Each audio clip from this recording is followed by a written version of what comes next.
was a collegiate strength conditioning coach, and working 60 hours a week training athletes is the norm, and that roles and responsibilities for that job. And I think one Sunday afternoon, because you're working 7 days a week, especially in season, um, I had like an aha moment of like, what am I doing? Literally working 60-hour weeks, making $1,200 a month as a GA, graduate assistant coach.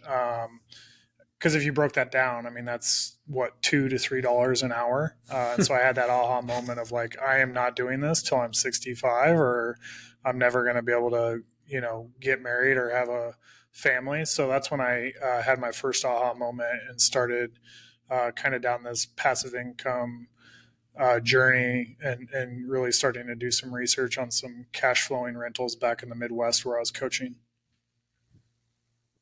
And what was the first time you actually kind of took action towards that, where it went from, realizing that you needed to make some passive income or make more income than the $1,200 a month to taking some action? Yeah, so kind of the first action was just doing some research on properties at the time. This is back in St. Louis, a big jobs location, obviously, where you could get these rentals for. I was doing the most basic formula of, okay, if I bought a house for $100,000, can I rent it for $1,000, like the classic 1% rule. And so I actually found my first rental, Justin, for $70,000, and rented it literally for $975, and classic 20% down, 14K. And I was lucky to kind of parlay that with a 1031. But that was literally, it was that 14K down payment on a 70K home in St. Louis that kind of kickstarted everything. So I do want to rewind a little bit just to try to get a bigger picture here. So can we just get like a timestamp on age when you were making $1,200 as a GA? Like, that seems like a really difficult amount to live on, first of all. So were you just like the king of frugality? And I just want to kind of hear the personal side of the story and what was going on. Yeah, so we were definitely house hacking with other coaches. I mean, GA stands for graduate assistant, so it's like that next step after college where you want to break into the coaching community, but they can't really pay you a full-time salary. So I started getting an MBA on the side because I was tired of learning about sarcomeres and anatomy and that as like an exercise science coaching component. But yeah, I was making $1,200. I think I was age 24. This was probably, not even 20, probably 22. This was probably 2011 when I did that. And then I think I got my first rental that following year. And that's kind of what parlayed my portfolio of passive income streams. And once you started to see that, did that change what you thought you would do with your career? Like, you're a strength and conditioning coach. Did you see that was like what you really wanted to keep doing, or did this, did this thing out there where you started to take action on it, you started to see the passive income, did that completely change where you thought things? Yeah, absolutely. It definitely changed my mindset on like time versus money, obviously. But I think where it really parlayed, which is farther down my career, was actually when my wife got pregnant. And that's what sparked me getting into vending 3 years ago. But I think at that time, it really kind of sparked the whole, because coaching is a very volatile career. A lot of times, if the head football coach gets fired, you get fired. So on wins and losses, which people could, do you deserve to get fired? But yeah, you do, because you're connected to the head coach. So I think the volatility of that is where I started to change. Like, okay, I need to hedge my bets here and get some other income streams at the time. And I don't want to work 60 hours a week till I'm 65. So you were still working in the strength and conditioning. The strength and conditioning space, though, right? It wasn't like you just jump ship. You were this GA making $1,200 a month, and you're like, you know what? I'm going all in on real estate, and I'm just going to kind of ditch this strength and conditioning stuff. You were still doing that as well to kind of to front the cost of the down payments and all that stuff, right? Exactly. Hedge my bets, and yeah, ultimately try to build this, asset portfolio, leveraging some of the paychecks alongside that. All right, sorry. I just see Justin's frozen here. I was trying not to get distracted, and then I'm getting a notification. Justin, can you hear? I can hear you. It says Justin's browser doesn't allow recording.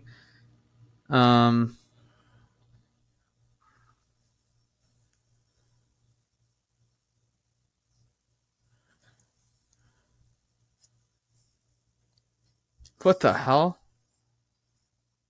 Yeah, because you're just frozen on my screen. Probably the same for Mike.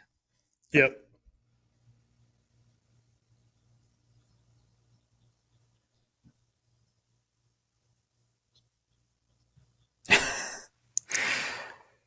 I don't know. Oh,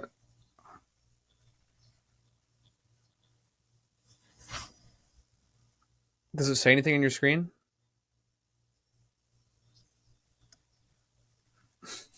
Okay. Perfect. Great. All right. All right. Well, I'll ask a couple questions then, and we'll see what happens when it reboots. Hopefully, I'm not sure. That's never happened before. I don't know how your Mac just decided to reboot mid recording, but okay. We got a bunch Gotta to dive love into anyway. technology. Gotta love technology. There's always something, right? Okay. Yep. All right. So you start going down this real estate path. Like, how many rentals did you acquire? Did you just get one year after year after year? I know you mentioned you got the down payment from that first one, assuming from that strength and conditioning job. Like, how long did you kind of stay on that real estate path before you started exploring other forms of passive income? Yeah. So I think I got one, and then like 2 years later, I got a second one. And then when we moved out to the West Coast, I actually 1031'd one of the homes into a short-term rental out here in the Pacific Northwest. And then 1031 that into a different rental down in Florida. So it was just kind of a progression of um, kind of building equity as we kind of evolved and moved through the career journey as well. And so when did that transform into other forms of passive income beyond real estate? So it sounds like you did long-term rentals, then you kind of got into the short-term rental game, but and we're going to be talking a lot about vending machines today. Was there anything else in between that? Like what kind of opened your eyes to other forms of passive income?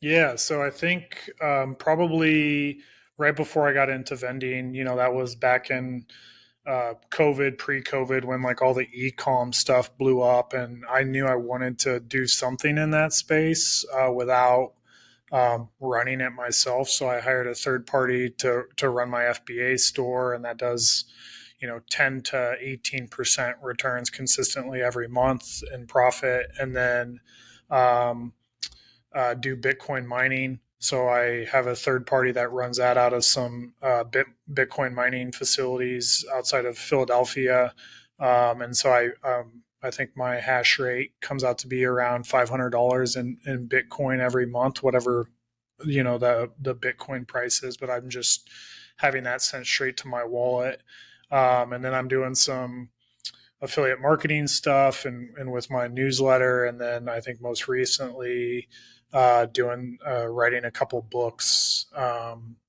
around just vending passive income streams, starting with nothing, that whole kind of mindset. So you're like me. You're a dabbler. It sounds like you are not afraid to Yeah, try out new yeah. passive income streams. So, okay, you're doing all of that stuff. What interests you? What gets you started with vending? What's the attraction of vending? Yeah, so that's a great question. And I think, Cody, what was actually the trigger to get me into vending, most people won't believe this, is finding out my wife was pregnant with our first kid. Literally, I was like, oh, here we go. What do you do as a dad and no experience? So it was a really exciting endeavor for our family. And, we're big into kids not changing our lifestyle and our schedules. And so that's what got me into vending. And I literally didn't know anything about vending going into my first meeting with these property managers, acted like I knew what I was doing. And before you know it, they're asking me to order vending machines. And then I had to go to Dr. Google and figure it out. So these are just property managers that were already managing your properties, like your short-term rentals, or who are these people? No, we live in a college town up here in Oregon. And I just, couple high rises close to campus. I was like, okay, with vending, you want a lot of foot traffic, you want a lot of eyeballs, and still traveling a lot for my VP job out of Palo Alto. So I was going through airports and looking at these vending machines, being on the road all the time, and so I just reached out to a couple of these high end apartment complexes next to campus, and they took meetings with me, I didn't even have a business name or an LLC for this vending business set up yet. Just kind of went in there acting like I knew what I was doing, and they left those meetings with me wanting to order machines. And so you had already decided at that point that vending machines were a good side hustle. I guess what was the intro to that? Because I know you mentioned you talked to those property managers for those high rises, but you must have had like an inkling that this was going to be a profitable venture before you went and started those conversations. Yeah, I think I read a couple articles. This was back in COVID around, if you've followed Warren Buffett at all, like his first investment was building a vending route when he was 18 years old. And he actually sold it when he was 19 for a 1.5 multiplier. And it's like his number one regret with investing was getting rid of that route. And so when I read some of his, books and stuff, I was like, oh my gosh, this is literally no capital needed. I didn't need another 15K to buy a, tiny house in the Midwest. I literally, these days you can finance machines at no money down. So it was just such an easy way to get started. Plus, the last 3 years with COVID and everything that's happened, it's the most consistent passive income stream I have. Like I can tell you within $100 every month of what my total passive income will be from my 11 machines versus like Airbnb rentals. It's like, oh, 4th of July or, dead time in the fall. With this, it's so predictable. It's boring.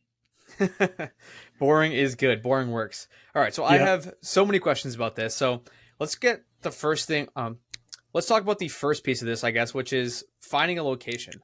I know you had these high rises next to you. People may or may not have high rises near them, but like, what are good locations? What are bad locations? And how do you start those conversations with the right people? Yeah, great question. So the first thing you want to do is you want to break it up into two pieces, either high employee businesses. So unless you're in the middle of nowhere, Western Nebraska, you're going to have high employee businesses. So if you're in, let's just say Omaha, for example, that could be a lot of manufacturing, industrial, airports, any of those, and then high traffic locations, which are going to be a lot of your apartments, hospitals, senior citizen homes. And then it's just literally scraping the internet. You want to get to the front desk receptionist, to the property management group. And then once you get those meetings, what you start to find out is a lot of these decision makers actually manage multiple properties in their portfolio. So then you can start doing rev splits and things where it incentivizes them to bring you in at scale. And then you can give them a cut of your margins at scale as well, because now you're going to be ordering inventory at scale. So it's a win-win for everybody. Okay. So you answered part of my next question, which was, what's the incentive for them to say yes? It sounds like some of these big operators, they're okay with doing a rev share, and maybe we can dive into that and what percentages look like. But other times, are you like leasing, you're leasing the front hallway, or sometimes it's just goodwill. Be like, yeah, I have this vending machine and it'll make your people happy. Like, what do most of those conversations look like? I know it's probably not all the time going to be with these big operators who are going to set up this like rev share thing. Yeah. So the easiest, if you look at an apartment or a senior citizen home, even if it's not a high rise, even if it's 2 levels but multiple buildings, a lot of them all have a clubhouse or a centralized place where all the Amazon packages get unloaded, where there's a fitness center or where they go to pay rent. So those high trafficy central points you pull into. But at the end of the day, what you're providing to them is an amenity. And we always provide new or machines that are less than a year old. So the locations we're targeting, their number one concern is they don't want to lower their rental rates. And as you know, with like commercial real estate in today's economy and everything in the news, with those concerns, they're trying to maintain that premium of what they're charging for rent. So we don't even lead with revenue share. In fact, a lot of these property managers don't even care. I have 11 locations right now, just my own route, and only 3 of them have asked ever about commission. Not to mention, commission for vending market rate is 8 to 10%. I've gotten away with 2% because I literally just say, inflation, do you want us to charge more in the machine, or do you want your customers to be happy? And guess what they pick? Customers. Exactly. Yeah. Okay. So then let's say let's say you decide to do this and now you want to go and look for a machine. I know you mentioned that there's some options where you get 0% down. Like you can get 0% down on a $4,000 machine. Is there like specific models you recommend or companies you recommend? It sounds like maybe buying a used one off Facebook Marketplace isn't the way to go if you can get this 0% down financing. Just wondering what the do's and don'ts of buying are. Yeah, so it's just like real estate, and the cheaper the machine, the questions you start to ask around like what's under the hood, right? And so for me, my first machine I got for $2,500 off Craigslist, and I was like, this is a screaming deal. This is $2,000 cheaper than a new machine. So I pulled the trigger, and they even delivered it. Well, 6 months after this machine got installed, it stopped working. And now I was left out to dry. Like, I don't know anything about how these machines work. I don't want to be a machine manufacturer expert at all. So I had to pull that machine out. Now I get only new machines or less than a year old, what they call refurbished. And I'm just doing the math in my head. I think I just bought 3 machines, 16K. I think they're around 5,500 to 6K a new machine. No money down. The best part is you literally your first monthly payment. So if you take a 5K machine, spread it out over 48 months, you're looking at about $150 a month and is your payment on this, machine mortgage. And the great thing is there's no money down for the first 90 days. So I'll do 90 days of sales on this machine. So let's say the machine does $1,000 a month. I'll do $3,000. My margins are 55, 60%. So I'll have 2K of that I can put down on the principle of the machine, or I could just, like you can be as aggressive as you want to be with paying these machines off, and you're not required to do any down payment at all. Wow. Okay. So you ordered 16K worth of machines with no money down. Is that like straight from the manufacturer? They have some kind of a Absolutely. financing deals? Okay. And I didn't even have to get my credit because I have so many machines with them now. I don't even like no credit check, 16K, and all these machine manufacturers, they're the equivalent of a car dealer. You just Okay. when you're ready to find the machine you want, they're like, okay, do you want to pay for it or do you want to finance it? And if you say finance it, they're going to enter you to their financing arm. And are there some models that are better than others? Are there certain things with the machines that are like must haves versus must not? Like, I'm just thinking if you only accept cash, like you're probably leaving a bunch of money on the table. Like I never have cash with me. So the only time I'm ever using a vending machine is when they have like tap to pay. It's so much easier. Are there Exactly. things like, okay.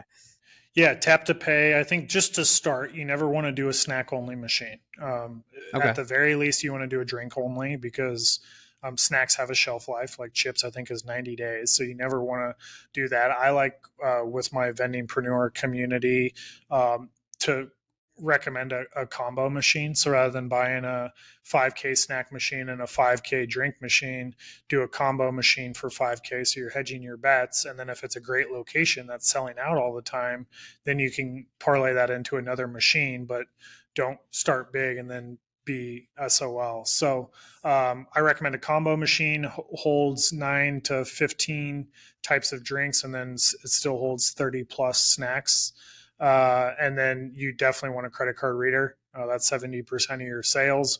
The other thing with credit card readers that's a huge differentiator in the market is you can track inventory from your phone. So if you're traveling the world like you do, you literally can wake up, look at the app, and see how many sales you did last night. And the other cool thing with that is when you start to literally, that'll also track inventory and be such a game changer.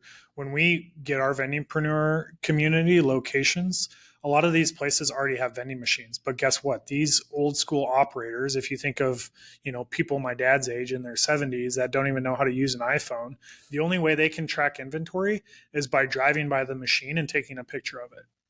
Hmm.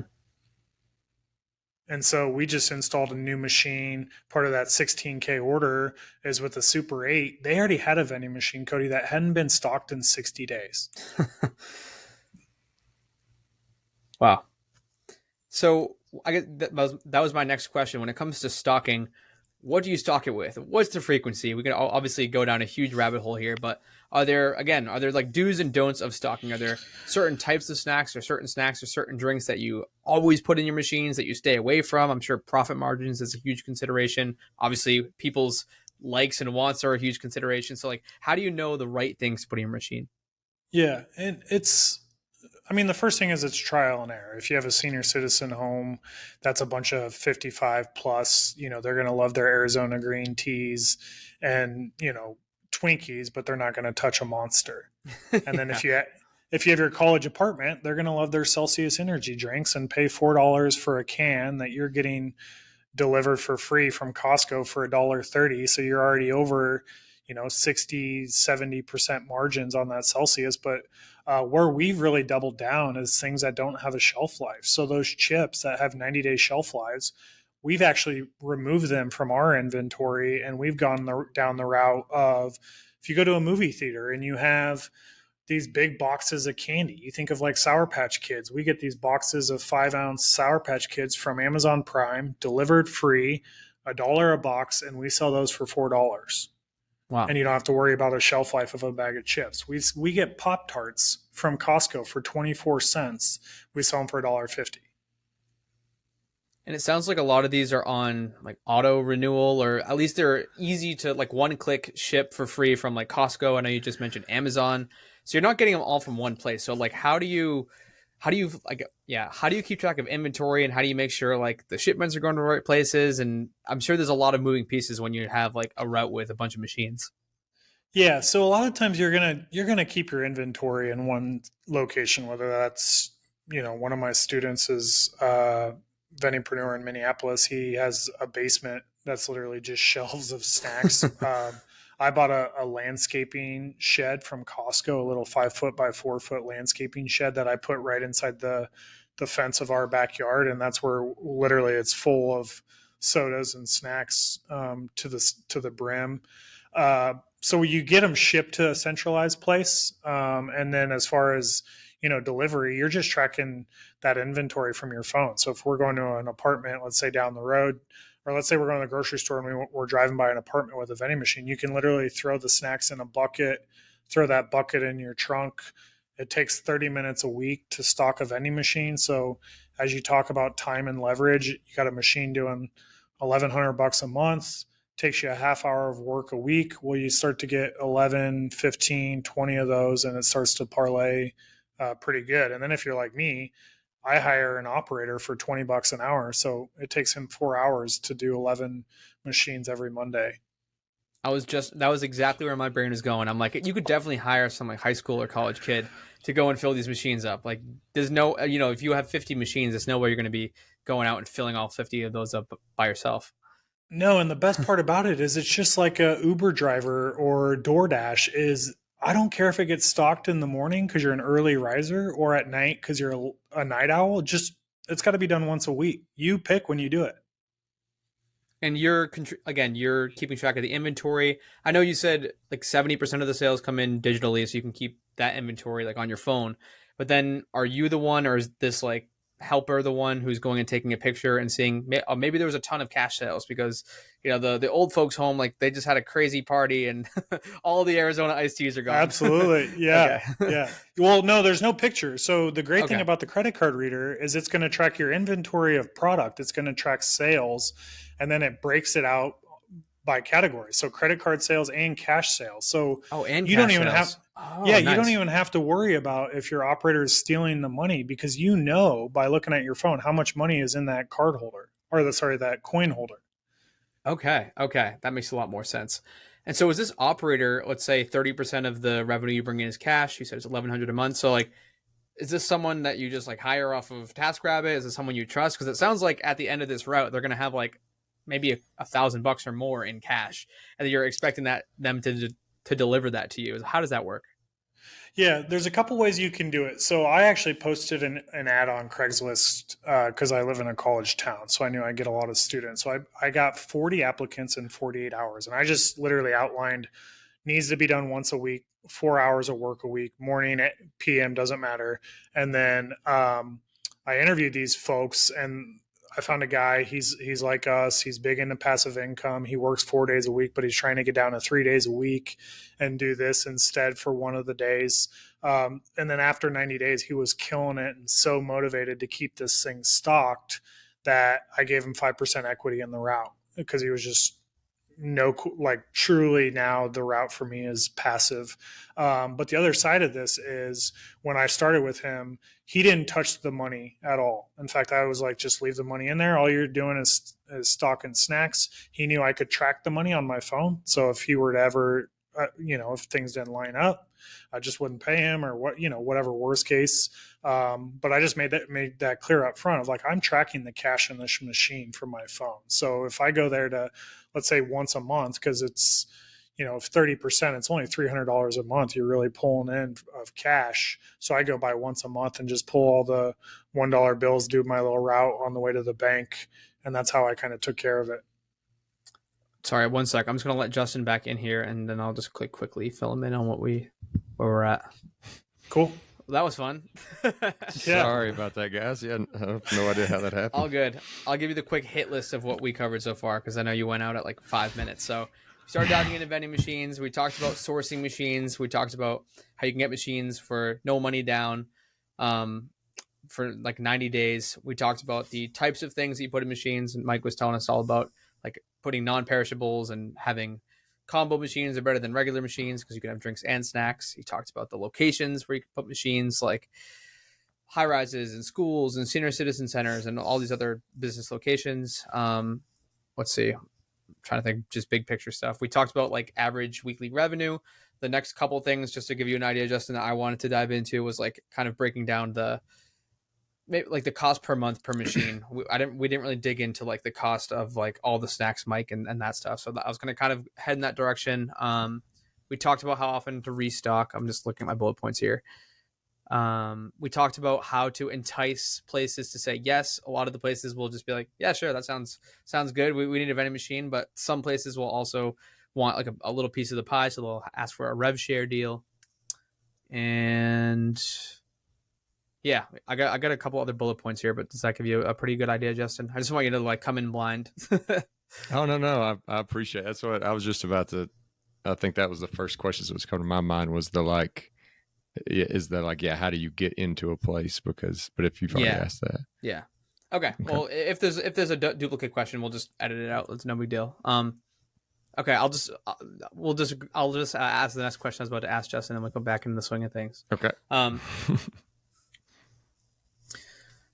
Okay, so Mike, can we kind of dig into just let's pretend you have one machine. I want to just really, really dig into the numbers to give listeners an idea of what this could look like. I know you quoted some numbers before. You said like $1,100 a month. I don't know where that number came from. What's typical for a machine? You said $1,100 a month in revenue, I believe. So what does it cost? I know you're doing weekly stocking. What does it cost for like all material when it's all said and done? You've already purchased the machine. Just talking stocking the machine costs.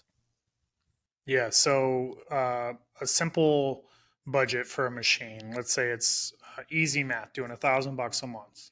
So you got typical cost of goods is 30%. So you're looking at $300 cost of goods. Let's say you finance a machine, and so you got a payment of $120 and you want to put an extra $30 down towards your principal. So let's say $150. Your credit card reader is $9.99 a month because of the data it connects to Verizon and AT&T for you. So you don't need Wi-Fi no matter where the machine's at. So right there, you're at another $10. So you got $300 cost of goods.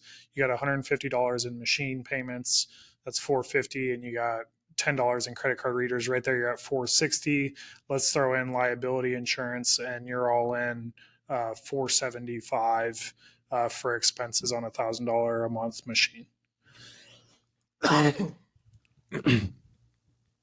And when you say that it's like normally 30%, when your cost of goods are normally like 30% of what you're selling, are you purchasing these goods through some kind of specific avenue, or are you just going to like a normal store like everybody else and buying these things? Yeah, there's definitely, you can buy it at bulk, right? Like there's the big food distributors, but 99% of our vendingpreneur community and me personally, we just like I use Amazon Prime and Costco.com. Costco has free 48-hour delivery. So I literally place my order on repeat on Fridays. It shows up on Sunday. My operator comes by Monday to stock, and it's just like an automated system. There will be some times on Amazon where they're doing deals. Like right now, they're selling these 36 packs of Hershey's for like $25. So they're, 70 cents a Hershey's. So yeah, we'll buy bulk at random times when there's sales, but it's all on autopilot. And if people don't have Costco, like I have a student down in San Diego, he uses Sam's Club. I don't have Sam's here in Oregon, so that's typically the two main providers of our inventory. Awesome. All right, so I'll make sure all of our listeners, Mike, can get your address so they can go raid that shed in the back with all the stocked up goods. all the Costco boxes on our front door. All yesterday. The chocolate. Yeah. Exactly. So I actually saw you post, I think it was on Twitter, and I know when I'm thinking of a vending machine, usually it's like drinks and snacks. But there was an interesting, like different type of vending machine that you posted recently, and I was wondering if you could kind of dive into maybe some alternative vending machines. I'm not sure of the exact language, like what you used there, but it was a pretty interesting one. Yeah, so there's the evolution of vending is just getting started. Like nowadays, there's these cold brew vending machines. There's these pizza machines. There's like I have a location in Tampa that wants an ice cream machine, which is a whole different game. But I think the coolest, most potentially pushing the needle is going to be micro markets in the near term. So you think of these break rooms at any business, like literally teacher's lounge or anything, is unattended retail. And you think of, Cody, you and Justin going through the airports these days. Now they have these snack shelves where you don't even talk to anyone. It's just a self-checkout with a couple cameras, and you just grab your bag of chips and your Dr. Pepper out of the cooler. It's like a self-checkout at a grocery store. Well, those we're putting in at these apartment complexes now, and they're doing 4x the sales of a vending machine. Wow. So we just installed one, or just ordered it with one of my vendingpreneurs in Denver, 500 residents, and they're 5 to 8K a month in revenue projection. And with these little markets, I can imagine the first like hesitation somebody would have is everything's just out there in the open. It's not like a vending machine where at least it's kind of protected behind. So yeah, theft. So I don't know if you've been running one of these long enough to kind of see if it's just a false fear or if it is something really to keep an eye on. Yeah. So with the like with the ROI sheets and budgets of some of the micro markets I've dealt with, we factor in about 5% of theft. So you're taking, right off the top, you're adding another 5% of expenses. But I will say a lot of these micro markets, and it's probably hard to visualize here, I can send you guys a picture, but like a lot of them had these big TVs right above the cooler. So it's like you're on camera. It's like when you go into the Marriott and they have the little snack option next to the check-in area, and it's like you're on camera. So that does a really good job. These micro markets, when you build the shelves and the coolers, it comes with 4 cameras. And it shows you on camera while you're picking your bag of chips. So I think that's probably what prevents theft the most. I mean, if I'm going into maybe a Class C or rough neighborhood of an area, I wouldn't lead with a micro market. But when we're talking luxury apartments, break rooms of all these, we're just starting with a rehab facility, and they're going to subsidize all the snacks. So they're going to pay for all the snacks for the employees. So when you start talking about places like that, that's what that really drives that revenue up. And people just love unattended retail. Like you guys go to the grocery store, you're going to pick self-checkout over talking to someone any day of the week. Yeah, that's for sure. Actually, a question that I meant to ask earlier that's just coming back to me now is there like a minimum required foot traffic? Because I can imagine, Mike, you're not going and like hitting up an office that has 8 people working in it and it's like closed to the public. There's just 8 people that ever walk by this machine that have the potential to buy your stuff. Like for me, that doesn't seem like it would make any sense. Is there like a minimum foothold? Is there like a minimum foot traffic threshold? Yeah, so we on our what we call like our revenue calculator, we factor in we want 150 units or more And keep in mind that's units. So a lot of these will have 2 to 3 bedrooms. So 150 units, probably 300-ish people live in there. And then if we talk about a business, Cody, we want to see 100 employees or more. That's just like, I'm very big on, I want one location doing $1,000 than 5 Jiffy Lubes doing 200. Yeah. That makes just sense.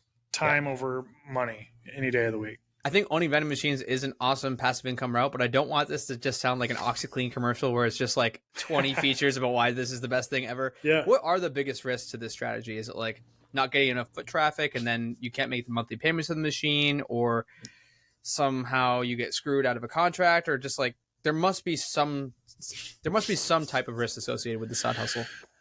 Yeah, so the biggest risks are finding a bad location. Everyone wants to get to a yes when they have a meeting, when in reality you are interviewing them, you're not selling them. So you need to really start to where, okay, you have 100 employees, but they're scattered across 10 buildings. So they're never going to come to one centralized vending machine. Like, you want to talk about foot traffic. You also need like those qualifying questions to make sure you're doing sales. And then I think the other side of this too is to start the vending route. For me, it wasn't passive. Like, I wanted to learn it before I delegated it. So I needed to learn how to set prices, how to stock the machines, all things there are YouTube videos on, but there's still a time component of that. And then the third thing is, when that machine breaks down, you're still on call. Now, the great thing about a vending machine is it's not like a rental property where the plumbing starts leaking and you have to have someone over there tomorrow. At the end of the day, if you're out of Snickers, they're going to buy Twix. So it's kind of that yin and yang, but there's definitely those risks associated with it. And when you're interviewing the people who are kind of like over the vending for that building, are there some red flags that people should be looking out for, or some like really important questions that I think most people would try to think about understanding foot traffic and maybe some basic questions, but are there some other questions that you think people should ask or red flags they should look for? Yeah, I think the first red flag is are people going to go straight to commission? Like, if someone's bringing you in for commission, then at the end of the day, $1,000 a month, if you give them 10% of that, that $100 is enough money to buy toilet paper for the lobby. Like, it's not going to push the needle for an apartment complex. So it's more of like the personalities of the property manager. Are they just trying to negotiate with you because they feel like they have all the leverage, or is it actually a true partnership where you get in the snack machine, combo machine, then you add, like for me, I add value. So I start with the combo machine, bring in the cold brew machine.